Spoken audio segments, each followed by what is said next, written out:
Why did she have a headlamp on in her own car? Crazy. Hit him with that. Good morning. It is 4:35.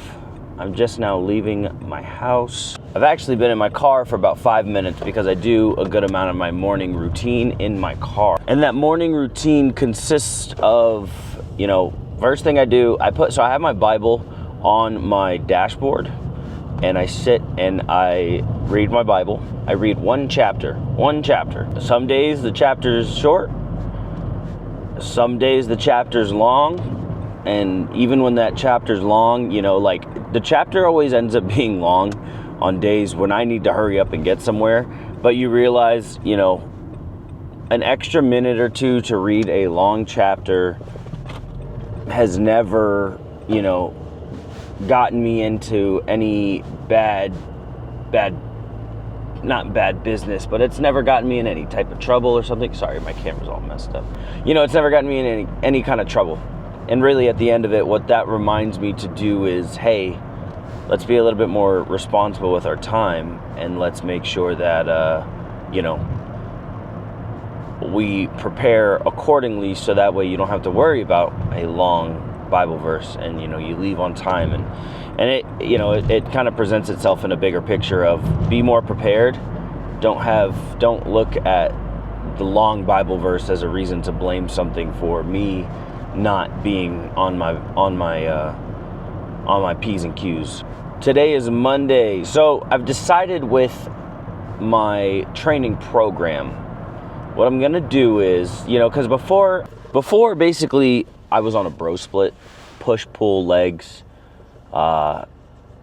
chest and back, arms, legs, and I don't really, that, especially when you're adding in running, that's not necessarily the easiest schedule to maintain. Plus, I've realized that I need rest days. I need good quality rest days. And I say it like that because I might tell myself I have a rest day and then use that as a free day to go do 10 other things that are potentially even more taxing than my lifts and my runs. Like, for instance, play basketball. That is a personal issue that I need to get, settled between myself. We're basically going to do like an upper, lower rest, upper, lower, long run, and if you have time in that day, some accessories, and then a full rest on Sunday. Holding myself to that full rest on Wednesdays is going to be the biggest kicker, because I feel as though if I rest, I'm not getting anything done, and it becomes more of a, call it an ego thing, call it whatever, but got to figure that one out. But again, today we're going to go and we're going to hit some upper body.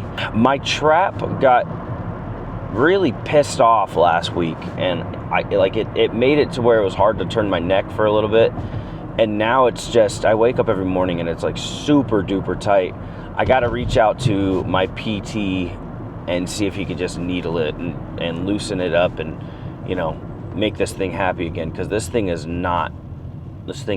not it. The thing that sucks about my trap hurting is it doesn't affect my pulling motions as much. What it affects is my overhead pressing motions. So shoulder presses and stuff like that are out the window. It sucks because,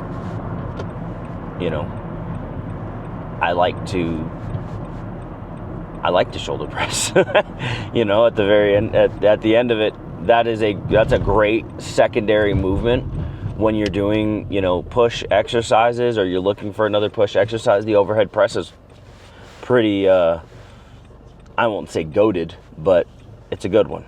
We are sipping on some raw pre-workout, some Optimum Nutrition micronized creatine. It's just creatine monohydrate.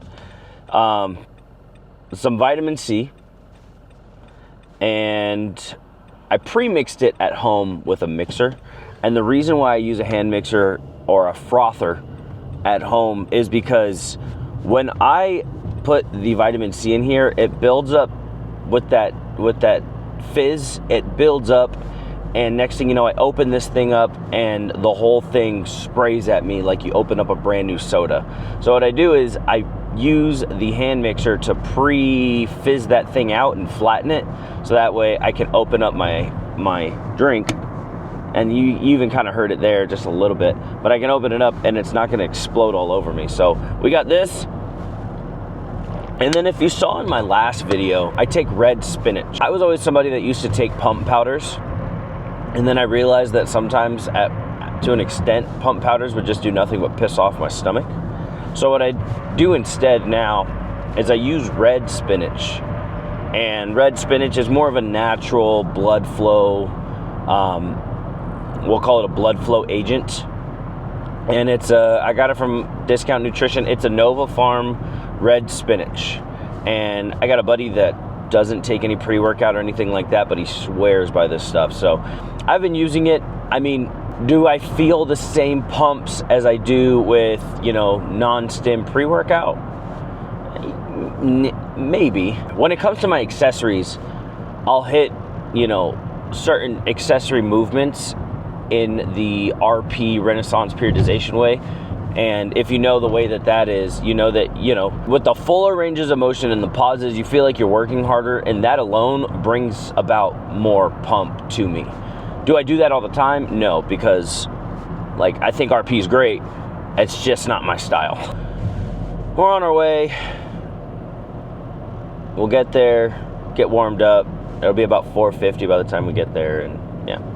All right, and we're back with another voiceover segment within one of my vlogs. Honestly, I've grown to really like these voiceover segments. And last time I did it on my laptop, straight from the laptop. This time I brought it home, brought it to my microphone setup, and now we got it sounding a little bit more professional. So here we go. We started off with an anaerobic conditioning circuit. I did 5 rounds with 10 calories on the ski erg, 10 med ball chest passes, 6 med ball hip tosses, 3 each side, and 6 med ball rotational throws, 3 each side.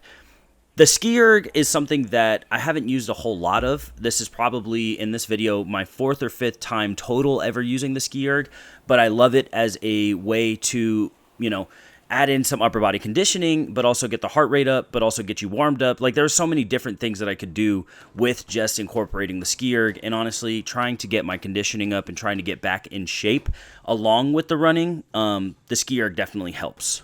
Now, when we look at the med ball movements that I included, one of the staple movements that have always been in my programs are the med ball chest pass, which is great to express kind of pressing power in a more dynamic fashion. It's fast paced, it helps with the part of conditioning because it helps kind of get the heart rate up because you're moving so quickly. And then on top of that, doing the med ball rotational throw, the med ball scoop toss, this little circuit at the end of the entire circuit with the med ball stuff is something that we used to do with our combine athletes when I worked in the private setting. And we would do it before our big bench days. And, it's just something to kind of get the body going. At the end of the day, when you're doing, bench press, rows, when you're doing kind of more machine work, you don't think about the fact that within a bro split, you don't do a whole lot of rotating. So using the scoop tosses, using the med ball rotational throws is a great way to kind of warm the body up while also kind of working in, dynamic effort work and also rotating just to get our body moving in a more healthy fashion. And then we move straight into bench. I think this is one thing about that warm-up circuit that kind of shows itself a little bit more so, is you'll see that typically I go 135, 185, 225, 255, 275, and then so on. But with including that warm-up circuit, it allowed me to basically remain warm.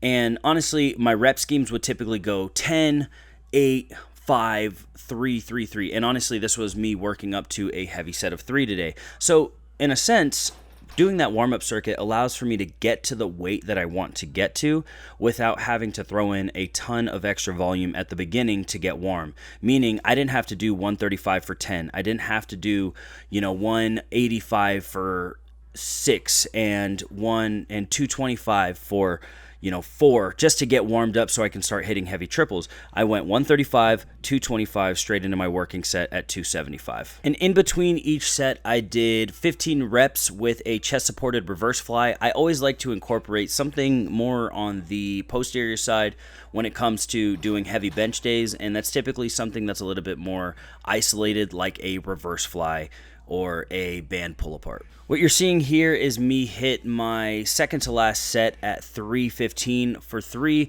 and what I want you guys to do is listen in on my 325 for 3 top set. Go ahead. You don't need me anymore, right? Okay.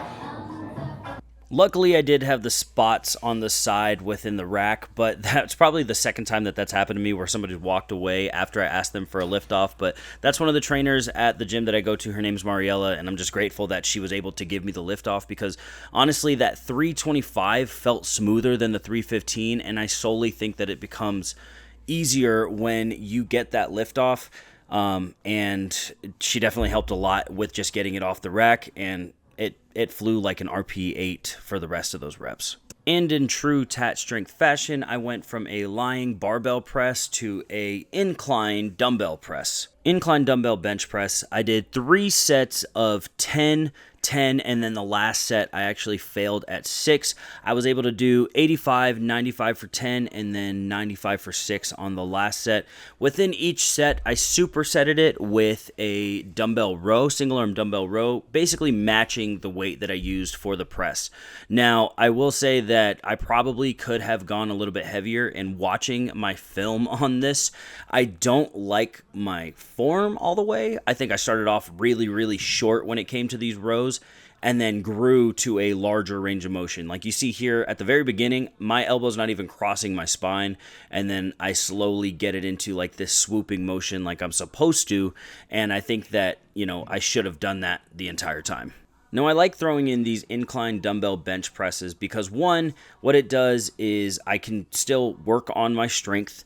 2, it actually gets me some sort of chest pump. I don't get a chest pump from many things. Typically, I feel all the pain in my shoulders, and it's just not a great feeling. I've never enjoyed chest day, but one thing that does kind of help get my pecs with a little bit more blood flow in them is doing more incline dumbbell bench presses.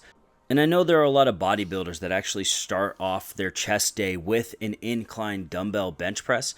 For me, what I like about it is obviously, one, it kind of helps get the blood flow going, especially when you can go down, touch your chest with the dumbbells. I don't do much of a pause, but when you do pause and control it and feel the stretch and then press through, you do get a good amount of blood flow there. But also on top of that, it allows me to kind of work on, building strength. If you can press heavy dumbbells, you can press a heavy barbell. And I think that building my strength within dumbbells, with each arm working individually, it allows for me to still kind of move on to another exercise, work on my shoulder stability, work on, building individual strength with each arm, and then also attacking my chest from a different angle within that incline angle. In the future, another movement that you might see me do within the incline angle is actually an incline hex press, which is basically taking the dumbbells and putting them together. It works a little bit more of the inner pec, but I do want to, kind of increase my strength within these, and when I do those, I can't use as much weight, and I know that sounds like such an ego lift thing for me to say, but at the end of the day, I do want to kind of get those dumbbell numbers back up, because they were up to probably I was able to do incline dumbbell bench presses with probably 110s, 115s, and they definitely aren't hitting those numbers now. Obviously, working out early in the morning makes a big difference, but also on top of that, just the fact that I haven't trained like that in a little while kind of makes a big difference as well.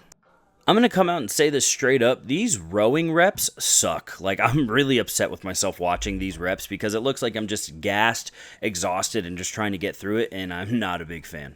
Moving on to more pulling movements, now I'm going into an overhead pulling movement. I like to incorporate some type of basically laying down, horizontal pushing movement and a horizontal rowing movement, and then same thing goes for doing an incline or an overhead pressing movement, and then also doing an overhead pulling movement. Now, I could have went over and done some pull-ups, but I realized at this point I was pretty fatigued. I was looking for something that had a little bit more high volume, and when I do lat pull downs, I can definitely get a lot more out of it than I can when doing pull-ups. There's a time and place for me to do pull-ups. Again, I mentioned that my trap is still kind of in the dumps and not really feeling the best, and so I chose to do this instead because for some reason when I do pull-ups, my traps are on fire. When I do lat pull downs, my traps don't even feel like they're working. So I went to 3 sets on this. One was with 120 pounds for 12 reps, 150 for 10 reps, and then I failed with 150 for 6 reps right after that.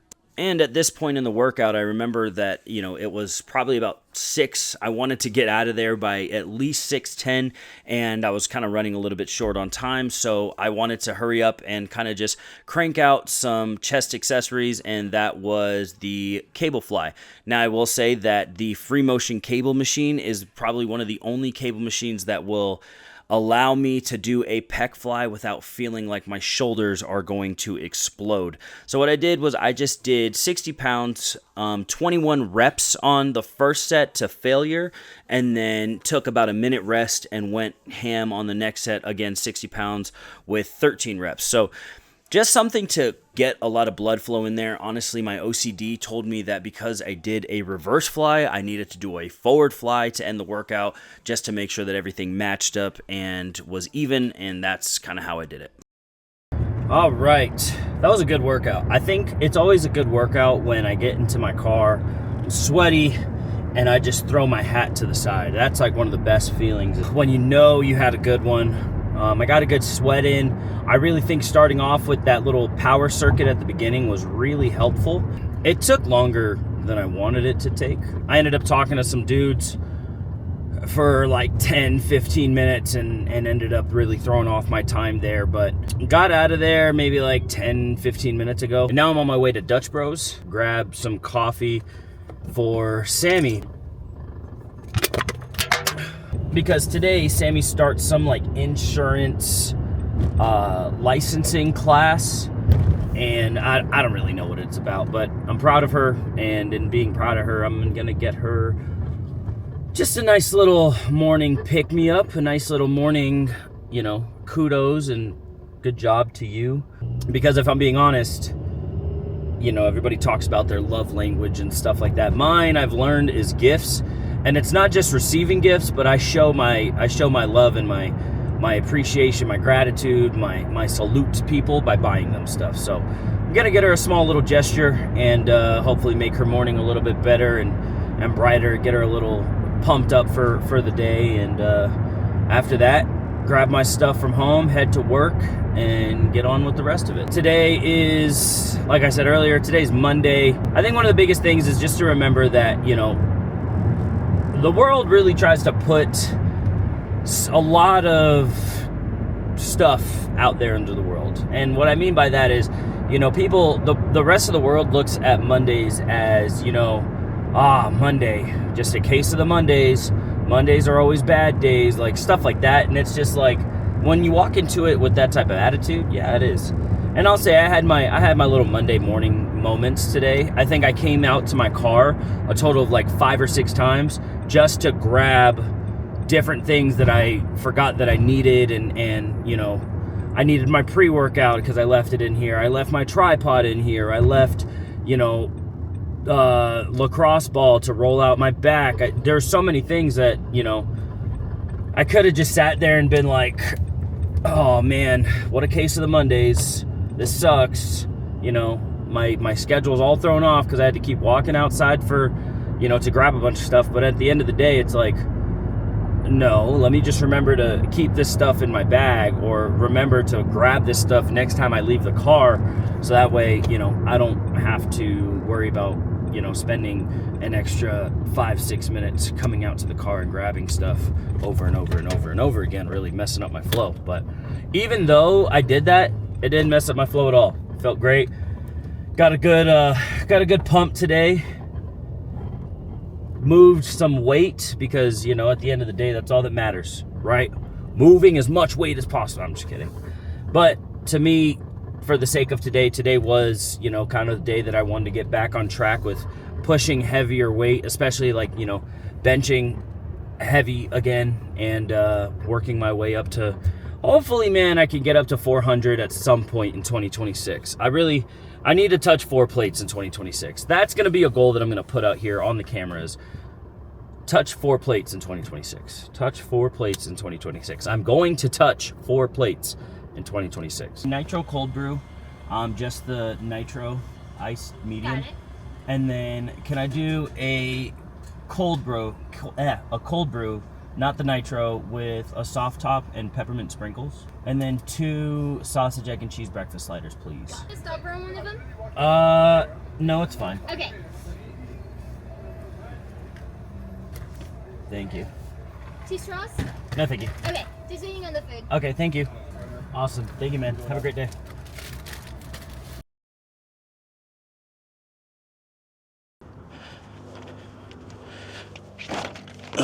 All right. So, it's Veterans Day, 11/11, November 11th, and we just got done with our Veterans Day assembly. Really awesome. Yes, we have school on Veterans Day, but you know, at least we spend it honoring all of our veterans, all of our troops, and yeah, even my class, we do a Veterans Day WOD, 11 workouts for 11 reps each, which is pretty cool.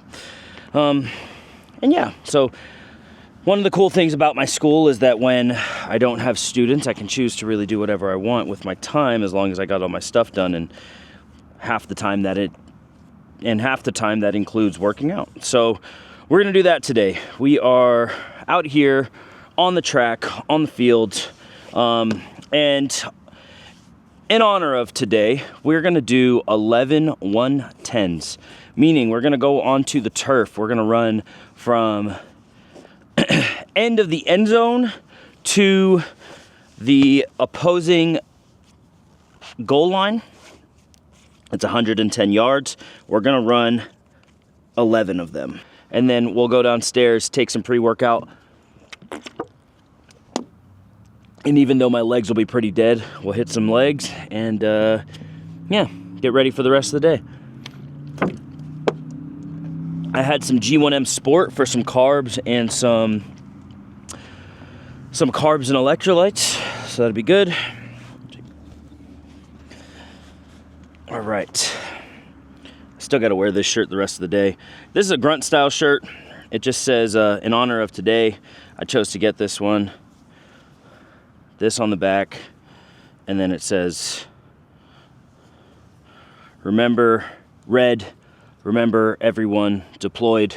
Honestly, Veterans Day, supporting our military, that means a lot to me. So yeah, so we're gonna do this, put in some headphones. I'll run the camera every so often on a few reps, move the camera around, do what I can, while still kind of maintaining, you know, real output. And yeah, let's get to it.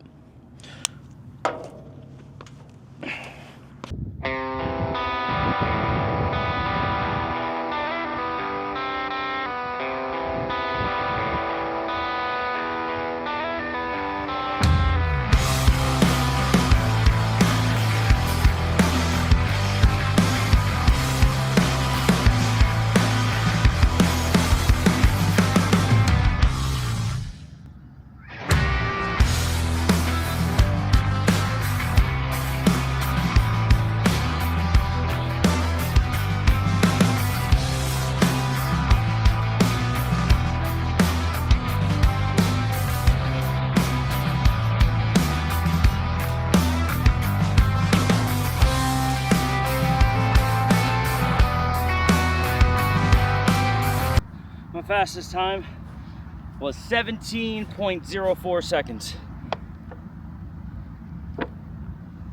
That was my last one. But on average, I was like high 18s, low 19s. The thing that sucks about sprints is like, my cardio is one thing, but